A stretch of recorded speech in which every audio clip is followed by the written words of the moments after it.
Hello friends, स्वागत है आपका इस वीडियो लेक्चर में। फ्रेंड्स, आज की क्लास में हम चिन्हों का गुणा करना सीखेंगे, जो कि गणित सीखने के लिए बहुत ही इम्पोर्टेंट है। अगर चिन्हों का गुणा करना आपको नहीं आता है तो आप गणित कभी भी नहीं सीख सकते हैं। तो इसलिए यहाँ पर चिन्हों को ध्यान से समझिएगा।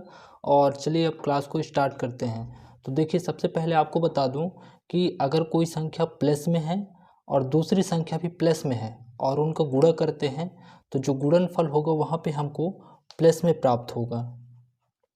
तो पहला नियम हो गया। दूसरा नियम ये है कि अगर कोई संख्या प्लस में है और दूसरी संख्या माइनस में है, उसका गुणा करते हैं तो वहाँ पर हमको माइनस चिन्ह प्राप्त होगा।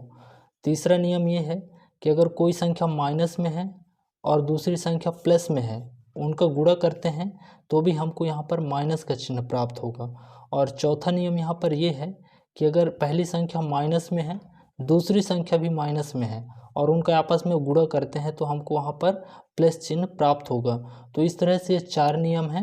इनको अगर आप सीखते हैं तो ये आपको काफ़ी हेल्पफुल रहेगा।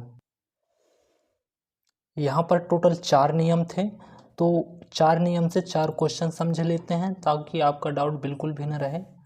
यहाँ पर पहला क्वेश्चन जो है पहले नियम से है। यहाँ पर देखिए 6 लिखा है, गुणा यहाँ पे 5 लिखा है। अगर किसी भी संख्या के सामने कोई भी चिन्ह नहीं लिखा है, इसका मतलब ये होता है कि उसके सामने प्लस का चिन्ह है।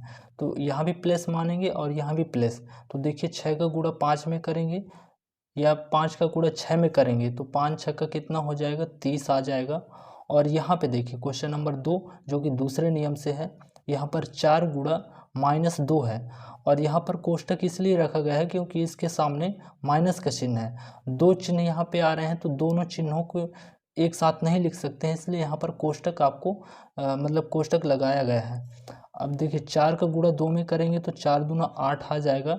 लेकिन एक संख्या प्लस में है और एक संख्या माइनस में है और इनका गुणा किया गया है, इसलिए यहाँ पर माइनस आ जाएगा। जैसे कि यहाँ देख रहे हैं कि एक संख्या प्लस में है और यहाँ पर माइनस है, इनका गुणा करते हैं तो जो आंसर होगा वहाँ पे माइनस का चिन्ह आएगा। तीसरा क्वेश्चन समझते हैं। पहली संख्या माइनस में है और दूसरी संख्या प्लस में है, तो 5 का गुणा 2 में करेंगे तो 10 आ जाएगा।